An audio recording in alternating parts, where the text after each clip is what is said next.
이 시간 말씀을 받겠습니다. 이 복된 시간에 우리에게 주시는 하나님의 말씀은 시편 1편 1절에서 6절까지의 말씀입니다. 시편 1편 1절에서 6절, 시냇가에 심은 나무라는 제목으로 하나님의 말씀을 받겠습니다. 시편 1편 1절부터 6절까지의 말씀을 한 절씩 교독하시겠습니다. 복 있는 사람은 악인들의 꾀를 따르지 아니하며 죄인들의 길에 서지 아니하며 오만한 자들의 자리에 앉지 아니하고 오직 여호와의 율법을 즐거워하여 그의 율법을 주야로 묵상하는도다. 그는 시냇가에 심은 나무가 철을 따라 열매를 맺으며 그 잎사귀가 마르지 아니함 같으니 그가 하는 모든 일이 다 형통하리로다. 악인들은 그렇지 아니하며 오직 바람에 나는 겨와 같도다. 그러므로 악인들은 심판을 견디지 못하며 죄인들이 의인들의 모임에 들지 못하리로다. 다 같이 읽겠습니다. 무릇 의인들의 길은 여호와께서 인정하시나 악인들의 길은 망하리로다. 아멘. 오늘 시편 1장의 1편의 말씀은 유치부 어린애들도 암송할 정도로 모든 그리스도인들이라면 다 잘 알고 익숙한 구절일 줄 믿습니다. 오늘 시인은 복 있는 사람은 어떤 사람인가라는 주제를 가지고 시편을 노래하고 있습니다.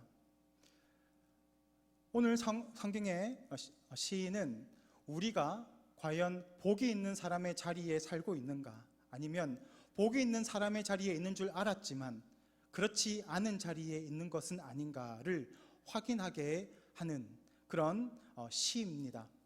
여러분은 내가 지금 복이 있는 자리에 서 있다고 생각하십니까? 그렇다면 오늘 말씀을 통해서 우리의 삶을 다시 한번 조명해 보기를 원합니다. 단테의 신곡이라는 재미없는 소설이 있습니다. 거기에는 카톨릭적인 요소들이 참 많습니다. 하나님의 심판에 대해서 묘사하는 부분들이 아주 많이 등장합니다. 기독교에서는 잘 나오지 않지만 카톨릭 쪽에서는 연옥이라는 개념이 있습니다. 지옥에 가는 것도 아니고 천국에 가지도 못하는 어중간한 사람들이 모여있는 곳입니다. 카톨릭에서는 그곳에 연옥의 사람들이 모여있는데 이 땅에 남아있는 사람들이 그들을 위해서 기도하고 또 헌금을 많이 하고 공덕을 많이 쌓으면 거기에 있는 자신의 가족, 또 자신의 부모님들, 자신의 조상들이 천국으로 끌려올려 간다라고 믿습니다. 왜 그렇게 만들었는지는 잘 모르겠지만 아마도 돈벌이가 됐기 때문에 그런 개념들을 만들지 않았나 생각합니다. 왜냐하면 성경에는 연옥이라는 개념이 없기 때문입니다. 그래서 카톨릭에서는 그것을 가지고 장사를 많이 합니다. 단테는 그 카톨릭의 연옥에 대한 개념을 가지고 지옥을 바라봅니다. 지옥에 들어가는 사람이 있는데 7대 죄악이 나옵니다. 7대 죄악은 이렇습니다. 게으름, 탐욕, 탐식, 분노, 시기, 정욕, 그리고 교만입니다. 이렇게 7가지 죄악을 짓는 사람들은 모두 지옥에 들어가게 된다라고 이야기하고, 거기 많은 사람들이 9개의 나선형의 지옥으로 빨려 들어가서 그곳에서 자신이 지었던 죄에 대한 형벌을 받는 모습을 아주 적나라하게 묘사하고 있습니다. 하나님이 가장 미워하시는 죄는 무엇일까요? 아마도 모든 죄악들을 다 미워하시겠지만 제가 생각할 때는 성경을 바라보면 교만이라는 이 죄악이 하나님께서 가장 미워하시는 죄악이라고 생각을 합니다. 왜냐하면 이 교만이라는 것은 내가 하나님의 존재를 부정하고 내가 하나님이 되는 그 자리에 서 있다는 것을 의미하기 때문입니다. 선악과를 따먹지 말라고 하나님이 명령하셨습니다. 그런데 아담과 하와는 선악과를 따먹게 되죠. 왜 따먹습니까? 하나님처럼 될 것이라고 믿었기 때문입니다. 내가 하나님처럼 선악을 판별하고 선악을 분간할 수 있는 존재가 되는 것, 그게 바로 하나님이 되는 것이라 믿었습니다. 사탄이 그렇게 속이지요. 네가 이 선악과를 먹으면 하나님처럼 될 거야. 틀린 말은 아닙니다. 왜냐하면 하나님이 선악을 판별할 수 있는, 선악을 구분할 수 있는 능력을 가지고 있기 때문입니다. 하나님은 우리에게 선악을 구별할 수 있는 능력을 주시지 않았습니다. 정확히 얘기하면 선악을 구별하는 것이 아니라 선악을 판단하는 기준점을, 그런 자격을 주시지 않았습니다. 아담과 하와가 선악과를 따먹게 되자 그들은 선악을 판단하게 됩니다. 하나님께서 죄라고 명명하신 것들을 아담과 하와, 죄를 지은 인간들은 자신의 관점 아래에서 이것은 죄가 아닙니다. 하나님은 미워하지 말라라고 하셨습니다. 그렇지만 사람들은, 그 선악과를 먹은 그 사람들은 미워하는 것은 죄가 되지 않습니다. 살인하는 것은 죄가 되지만 미워하는 것은 죄가 되지 않습니다라고 이야기합니다. 간음을 행하는 것은 죄입니다. 그렇지만 생각으로 간음을 저지르는 것은 죄가 아니다고 우리가 그렇게 판단하고 기준을 정해 버리는 것입니다. 그게 바로 교만의 무서움입니다. 하나님의 그 기준을 밀어내고 내가 하나님의 그 자리에서 선악간 판단하게 되기 때문입니다. 여러분은 어떤 삶의 모습을 가지고 있습니까? 하나님의 법을 여러분의 법으로 온전히 지키고 살아가십니까? 아니면 아닙니다. 하나님, 지금은 시대가 그렇지 않습니다. 이제는 이 시대에서는 이런 것들을 허용해야 됩니다 라고 하고 우리가 선악간에 판단하고 있는 그런 모습을 짓고 있지는 않으십니까? 교만은 하나님이 가장 미워하는 죄입니다. 모든 사람이 죄의 권세 아래에 놓이게 되면서 이 교만의 죄악 아래에서 벗어날 수 없게 됩니다. 그것은 어린 아이부터 노년에 이르기까지, 그리고 신앙심이 깊은 사람에게까지도 동일하게 적용됩니다. 그 어린 아이들이 자기가 뭘 안다고, 부모님이 이렇게 하면 안 돼, 이것은 위험해 라고 하면 나도 알아, 내가 할 거야, 내 마음대로 할 거야, 막 응석을 부립니다. 교만이에요. 부모님이 안 된다고 아무리 얘기해도 듣지를 않습니다. 그런 교만은 기도 많이 하는 사람에게도 나타납니다. 나는 기도를 하루에 5시간씩 하고, 나는 새벽마다 무릎을 꿇고 기도를 하고, 그런데 저 사람을 바라보니까 기도가 좀 부족해요. 지금 기도해야 하는데 기도하지 않아. 그러면 우리 안에 자연스럽게 뭐가 생깁니까? 판단이 생깁니다. 정죄가 생깁니다. 어떻게 기도하지 않지? 어떻게 하나님을 붙잡지 않지? 왜 헌신이 저 모양일까? 판단하는 모습들이, 죄악들이 우리 가운데 샘솟지 않습니까? 누구나 다 그렇습니다. 이 교만의 죄악에서 벗어나기가 너무너무 힘이 듭니다. 이 교만의 반대의 개념은 무엇일까요? 겸손입니다. 세상 사람들도 겸손을 행합니다. 아이고 참 잘하시네요 하고 이렇게 치켜 올려주면, 언지에 저는 안 그렇습니다 막 이렇게 하죠. 아닙니다 막 이렇게 얘기합니다. 그런 겸손. 그런데 그런 겸손 말고 이 성경이 말하는 겸손은 더 밑에까지 내려갑니다. 나는 아무것도 할 수 없습니다. 나는 부정한 존재입니다. 나는 소망이 없습니다. 하나님의 은혜가 필요합니다. 가난한 심령.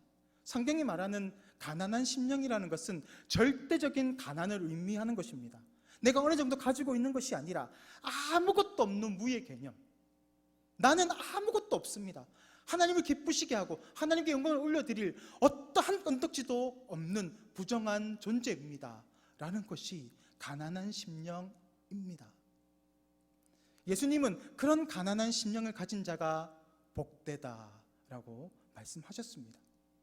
성경이 말하는 겸손은 나는 아무것도 할 수 없습니다, 나는 무익한 종입니다 라는 고백입니다. 그리고 그 스펙트럼이 매우 넓습니다. 어디까지 올라갑니까? 나는 지금 부족하지만, 나는 아무것도 가지고 있지 않지만, 나는 연약하지만 하나님이 나와 함께 하시면, 주님이 나와 함께 하시면 내가 모든 것을 할 수 있느니라 라고 고백하게 되는 것입니다. 믿음의 고백에 이르기까지 이 겸손의 스펙트럼은 매우 넓습니다. 이 겸손을 다르게 표현하면 뭐라고 부를 수 있을까요? 은혜 아닐까요? 나는 연약하지만 하나님의 그 은혜를 통해서, 하나님의 그 은혜를 공급받아서 내가 살아갈 수 있습니다. 은혜의 개념이 겸손의 개념과 거의 동일한 개념이라고 볼 수 있겠습니다. 성경은 이 은혜의 모습을 어떻게 표현하고 있습니까? 오늘 시편 1절에서는 복 있는 사람이라고 이야기하면서, 복 있는 사람은 악인들의 꾀를 쫓지 아니하며 오만한 자리에 서지 아니하고, 그리고 어떻게 얘기하죠? 그는 시냇가에 심은 나무가 시절을 쫓아 열매를 맺는 것 같이 그가 하는 모든 일이, 모든 행사가 다 형통할 것이다 라고 표현하고 있습니다. 나무가 심겨져 있습니다. 따뜻한 태양이 내리쬐입니다. 그러면 나무는 그 태양의 에너지를 흡수합니다. 그리고 어떻게 하죠? 광합성을 하기 시작합니다. 기온이 따뜻합니다. 나무가 자라기 좋은 기온들이 펼쳐집니다. 그런 자라기 좋은 그런 기온 안에 나무들이 잘 자라납니다.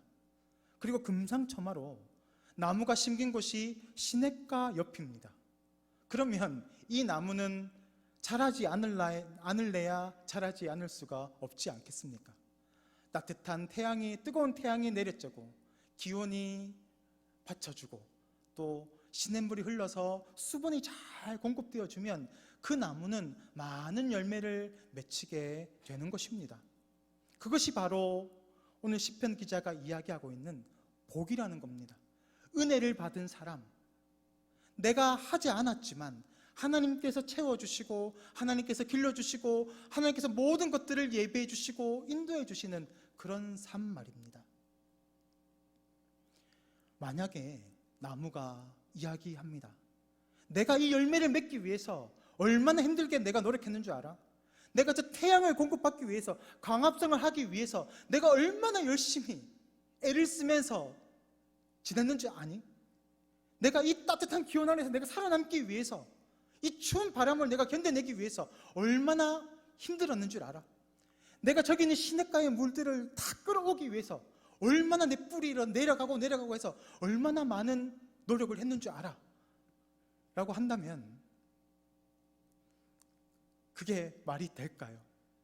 나무가 한 게 뭐가 있습니까? 나무는 그저 따뜻한 태양이 비춰주면 그것을 받아 누리게 되는 것이고, 물이 흘러오면 그것을 빨아들이게 흡수하게 되게 만들어졌습니다. 나무가 한 것은 아무것도 없습니다. 모든 것이 하나님께서 만들어주셨고 모든 것이 하나님께서 예배해 주셨고 그 은혜들을 받아 누리기만 하면 되는 것이 나무이기 때문입니다. 오늘 복 있는 사람이라는 말은 에제르 이쉬라는 말입니다. 이것은 행복한 사람이라는 의미입니다. 그러니까 복 있는 사람은, 행복한 사람은 하나님의 은혜 안에 온전히 거할 때 행복을 누릴 수 있다라는 의미가 되겠죠. 내 힘으로 살아가는 것이 아니라 하나님의 인도하심을 통해서 진정한 행복을 누리고 평안을 누리고 복 있는 삶의 삶을 살아가게 된다라는 것일 겁니다. 예수님은 주기도문에서 이렇게 기도하라라고 하시면서 그 중간 부분에 일용할 양식을 구하는 기도를 하라고 합니다. 이 일용할 양식이라는 것은 우리가 날마다 밥을 먹는 그 양식도 되겠지만 사실 만나를 의미하는 것입니다. 광야를 지날 때 그 약속의 땅 가나안으로 나아가기 위해서 필요한 은혜가 있는데 그것이 바로 만나입니다. 이 광야 같은 이 세상을 살아가기 위해서 하나님은 우리에게 만나를 내려주시고 그 만나를 통해서 약속의 땅을 향하여 나아가도록 우리를 인도하십니다. 그 만나가 무엇일까요? 하나님의 은혜입니다. 그 은혜를 공급받는 사람, 그 사람이 바로 복 있는 사람이다라는 것이죠. 우리가 돈을 많이 가지고 넓은 아파트에 살고 좋은 자동차를 타고 좋은 회사에, 좋은 학교에 다니게 되면 사람들은 우리를 성공했다, 야, 잘됐다, 복되다라고 이야기합니다. 물론 그것도 맞습니다. 하나님의 복은 세속적인 복들도 물론 포함이 됩니다. 그것도 하나님께서 주신 은혜입니다. 그러나 그것을 받아 누리는 것은 절반의 행복밖에 되지 않습니다. 진짜 행복은, 진짜 복 있는 사람은 그 받은 은혜를 흘려 보내는 사람입니다. 더 가지고 모으려고만 하면 그것은 썩기 마련입니다. 그래서 왜 한국교회가 지금 침체되어 있습니까? 받은 은혜와 축복들을 흘려보내지 못했기 때문이 아니겠습니까? 왜 그리스도인들이 세상 사람들에게 지탄을 받고 있습니까? 하나님에게 받았던 그 은혜들을 흘려보내지 못했기 때문입니다. 복 있는 사람은 내가 받았던 그 하나님의 은혜를 나도 누리지만 흘려보내는 인생인 줄 믿습니다. 사사기에 보면 요담이 자신의 주장을 펼치기 위해서 나무의 비유 이야기를 합니다. 나무들이 감람나무에게 가서 이야기합니다. 감람나무, 네가 우리들의 왕이 되어 주십시오 라고 부탁합니다. 그때 감람나무가 대답합니다. 사사기 9장 9절 말씀입니다. 감람나무가 그들에게 이르되 내게 있는 나의 기름은 하나님과 사람을 영화롭게 하나니 내가 어찌 그것을 버리고 가서 나무들 위에 우쭐대리요 한지라. 왕이 되지 않겠다라는 것입니다. 왜냐하면 내가 하나님께서 베풀어 주신 그 은혜를 통해서 나에게 흘러나오는 이 기름을 통하여서 하나님을 영화롭게 하고 사람들에게 행복을 줄 수 있는 이것이야말로 복 있는 삶, 행복한 삶인데 내가 이것을 떠나서 어디 왕의 자리로 갈 수 있겠는가라고 하는 것입니다. 어디에 있는 것이 열매를 맺히는 삶입니까? 하나님께서 보내신 그 자리입니다. 하나님께서 맡겨주신 그 사명의 자리입니다. 그 사명을 지킬 때, 그곳에서 우리가 생명을 다하여 우리 자리를, 우리 사명을 완수할 때 그것이 바로 하나님에게 영광이 되고 사람들에게 행복을 줄 수 있는 그런 삶이 될 수 있다라는 의미입니다. 우리의 마음의 중심에 무엇이 자리 잡고 있습니까? 하나님이 주인으로 자리 잡고 있습니까? 아니면 나의 욕심과 정욕들이 자리 잡고 있지는 않습니까? 오늘 시인은 하나님의 말씀을 주야로 묵상하는 사람을 복 있는 사람이다 라고 말하고 있습니다. 하나님의 말씀을 주야로 묵상한다는 말은 깊이 생각한다라는 의미입니다. 그런데 이 묵상하다라는 말에는 정서가 있습니다. 가령 이런 것이지요. 생일이라고 하면 어떤 정서가 있습니까? 기쁨이라는 정서가 있지 않습니까? 죽음, 장례식 이런 단어는 슬픔이라는 정서가 있죠. 마찬가지로 묵상하다라는 이 말에는 깊은 슬픔의 정서가 담겨져 있습니다. 하나님의 말씀을 주야로 묵상하는데 왜 슬픔의 정서가 덮치고 있을까요? 오늘 시인이 말하고 있는 복 있는 사람은 하나님의 말씀을 주야로 묵상하는 자로다라고 하는 그런 근거가 되는 구절이 있습니다. 바로 여호수아 1장 8절 말씀입니다. 여호수아 1장 8절 말씀을 보겠습니다. 이 율법책을 내 입에서 떠나게 말게 하며 주야로 그것을 묵상하여 그 안에 기록된 대로 다 지켜 행하라. 그리하면 내 길이 평탄하게 될 것이며 내가 형통하리라. 아멘. 뭐라고 요구하고 있습니까? 이 율법책을 주야로 묵상하라. 깊이 생각하라. 그리고 한 가지 더 있죠. 그것을 온전히 지켜 행하라라는 겁니다. 두 가지의 의미가 있는 것입니다. 그것을 깊이 생각하고 그 말씀대로 내가 온전히 지켜 행하는 것, 그러면 약속의 복이 있습니다. 바로 형통케 하시는 하나님이 우리의 하나님이 되어주시는 그런 놀라운 축복을 경험하게 된다라는 겁니다. 그런데 그것이 가능합니까? 많은 사람들이 하나님의 그 말씀을 묵상합니다. 머리로는 알겠습니다. 하나님의 뜻을 알겠습니다. 하나님의 그 기쁘신 뜻을 알겠습니다. 그런데 삶 가운데서 그것이 지켜지지 않는 것입니다. 하나님의 말씀은 알겠지만 내 삶 가운데 순종되지 않는 것입니다. 여전히 내 생각과 내 주장들이 튀어나옵니다. 하나님의 말씀은 밀어버리고 내 생각과 내 주장들이 쏟아 나오기 시작합니다. 그러한 자신의 모습들을 바라보면서 나는 형통케 되는 복을 받을 수 없는 사람이구나, 나는 저주된 인생이구나, 가슴을 치며 통곡하는 것이 바로 이 말씀입니다. 그래서 묵상하다라는 의미는 슬픔의 정서를 안고 있는 겁니다. 우리 삶을 돌아볼 때 하나님의 말씀은 알겠지만 우리의 삶의 모습들이 그 말씀을 온전히 쫓아가고 있습니까? 그 말씀대로 온전히 준행하고 지켜 순종으로 나아가는 삶의 모습을 여러분은 살아내시고 있습니까? 그것들이 우리의 가운데 일어나지 않기 때문에 우리는 깊은 절망에 빠집니다. 낙심에 빠집니다. 오늘도 또 넘어졌습니다. 오늘도 또 실패했습니다. 그것이 사실 우리의 고백이 아닙니까? 멀쩡한 척하고 있지만 다 그런 것 알고 있습니다. 그런데 하나님은 그러한 우리의 연약함을 아시고 은혜를 베풀어 주셔서 하나님의 그 율법의 그 높으심을, 우리의 낮아짐을, 우리의 소망 없음을 은혜로 채워 주시는 것입니다. 그래서 우리가 복 있는 사람입니다. 나무가 열매를 잘 맺고 잎사귀가 잘 자라려면 어디에 뿌리를 내려야 하겠습니까?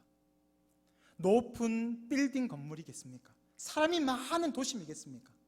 아니면 시냇물이 흐르고 나무가 자라기 좋은 그 숲이겠습니까? 한 여인이 있습니다. 이 여인은 깊은 절망 가운데 고뇌하고 있습니다. 왜냐하면 불치병을 앓고 있었기 때문입니다. 용하다는 의사를 찾아가 보기도 하고 좋은 약을 먹어보기도 했지만 자신이 가지고 있는 이 불치병을 치유할 수가 없었습니다. 이 여인은 깊은 절망 가운데 낙심하고 있었습니다. 그때 한 사람을 만나게 됩니다. 그 여인은 자신의 손을 뻗어서 그 사람의 옷자락을 잡습니다. 그러자 12년간 그녀를 괴롭혔던 혈루병의 근원이 온전히 나아지는 역사를 경험하게 됩니다. 나의 믿음의 손을 뻗어서, 나의 믿음의 뿌리를 뻗어서 그 시냇가 되시는 예수 그리스도께 뻗었기 때문입니다. 믿음으로 예수를 붙잡았을 때에 은혜의 강물이 그 혈루병 걸린 여인에게 오기 시작한 것입니다. 그 여인은 고침을 받고 나음을 받고 회복함을 얻고 기쁨 가운데 돌아갔다라고 성경은 기록합니다. 반면에 한 부자 청년이 등장합니다. 이 청년은 매우 부자였습니다. 큰 집을 소유했고 많은 사람들의 인정을 받았습니다. 그의 고백에 의하면 그는 신앙생활도 너무너무 잘한 것 같습니다. 예배를 잘 드렸고 헌신을 잘했고 말씀대로 순종하며 살아왔던 그런 신실한 청년이었던 것 같습니다. 그런데 그 청년이 예수 그리스도를 만납니다. 그런데 그는 어떻게 돌아갑니까? 근심에 쌓여서 돌아갔다라고 말합니다. 왜 그럴까요? 예수님을 만났음에도 불구하고 왜 그 부자 청년은 근심에 빠져서 돌아갔을까요? 현실적인 눈으로 바라봅시다. 누가 행복한 사람입니까? 이 혈루병 걸린 여인입니까? 아니면 돈 많고 신앙생활 잘하고 사람들에게 인정받는 이 부자 청년입니까? 누가 봐도 이 부자 청년이 행복한 사람이어야 합니다. 그렇지만 예수님을 만났을 때, 예수님을 만나고 돌아가는 그 뒷모습을 바라봤을 때에 진짜 행복한 사람은 혈병 걸린 여인이었습니다. 왜냐하면 그 여인의 믿음의 뿌리가 어디에 박혀 있었기 때문입니까? 하나님께, 예수 그리스도께 박혀 있었기 때문입니다. 왜 하나님은 말씀을 묵상하라고 합니까? 말씀을 묵상해서 내가 좀 더 멋진 사람이 되고 내가 더 성숙한 그리스도인이 되라고? 그렇지 않습니다. 말씀을 묵상하면 나의 소망 없음이 보입니다. 나의 저주스러운 모습들이 드러납니다. 복음이란 것이 그렇습니다. 복음의 빛이 비치면, 그 말씀의 빛이 비치면 그 어둠 가운데 우리의 겉모습이, 우리의 모습들이 적나라하게 드러납니다. 하나님 앞에 벌거벗은 단독자의 모습으로 설 때에 우리의 부끄러운 모습들이 드러나게 되는 것입니다. 그것이 바로 복음의 능력입니다. 왜 복음 말씀을 묵상하라고 할까요? 우리의 자아를, 우리의 죄성을, 우리의 소망 없는 모습을 보라는 것입니다. 이 청년은 근심의 빛을 띠고 돌아갔습니다. 왜냐하면 머리로는 알겠는데 내가 지금 붙잡고 있는 그 뿌리가 하나님이 아니라 돈과 세상의 권력이라는 것을 깨달았기 때문입니다. 그리고 그것이 내 힘으로 되지 않는다는 것을 느꼈기 때문입니다. 소망이 없는 자신의 모습을 보았기 때문입니다. 그래서 근심의 빛을 띠고 돌아갑니다. 부자 청년을 손가락질 할 필요가 없습니다. 저와 여러분이 바로 그 부자 청년의 모습이지 않습니까? 우리가 하나님을 믿는다고 하면서도 여전히 우리 가운데에 오만한 자의 모습, 교만한 자의 모습, 그런 모습들이 우리 가운데 여전히 남아있지 않습니까? 오늘 이 시간, 이 말씀을 통해서 우리가 근심의 빛으로 돌아가기를 원합니다. 우리의 모습을 온전히 바라보기를 원합니다. 나의 소망 없음을 바라보기를 원합니다. 하나님은 소망 없는 우리에게 먼저 손을 베풀어 주십니다. 우리의 소망 없음을 아시고 하나님께서 친히 자신의 독생자 예수 그리스도를 우리를 대신해서 이곳에 보내주셔서 우리를 대신해서 죄의 짐을 지게 하셨습니다. 우리가 감당할 수 없는 그 죄의 짐을 지게 하셨습니다. 예수께서 우리가 있는 이 땅에 오셔서 십자가에서 피를 흘려 죽으셨습니다. 그 피가 지금도 흐르고 있습니다. 우리가 서 있는 이 메말라 있는 이 땅에 지금 죽을 수밖에 없는 우리의 인생에 십자가가 세워진 것입니다. 우리의 뿌리가 어디를 향해야 할까요? 세상이 주는 그 기쁨과 만족에 뿌리를 두는 것이 아니라 오늘도 우리의 뿌리가 예수 그리스도의 그 십자가의 보혈로 향해야 할 줄 믿습니다. 우리가 온전히 그 십자가의 보혈을 머금고 흡수하고 그렇게 살아갈 때 우리의 생명의 나무가 살아나기 시작합니다. 열매를 맺기 시작하는 것입니다. 하나님이 원하시는 것은 그 십자가에 우리의 뿌리를 대고 그 보혈을 빨아들이고 그 은혜를 흡수함으로 열매를 맺히는 것입니다. 하나님은 우리에게 요구하시는 것이 바로 그 열매를 요구하시는 것입니다. 세상에서 얻는 그 열매가 아니라 내가 뭔가를 해서 만들어낸 열매가 아니라 십자가를 힘입어서 온전한 열매를 하나님은 기뻐하시고 원하십니다. 성경은 교만한 사람을 목이 뻣뻣한 사람이라고 이야기합니다. 목이 뻣뻣합니다. 그래서 밑을 바라보지 못합니다. 아래를 바라보지 못합니다. 교만한 사람은 위를 바라봅니다. 열매만을 바라봅니다. 성과만을 바라봅니다. 그래서 실력 있는 사람, 유능한 사람만을 바라봅니다. 그것이 바로 세상의 방식 아닙니까? 열매를 맺히기 위해서는, 거룩한 삶의 열매를 맺히기 위해서는 뿌리가 깊어야 합니다.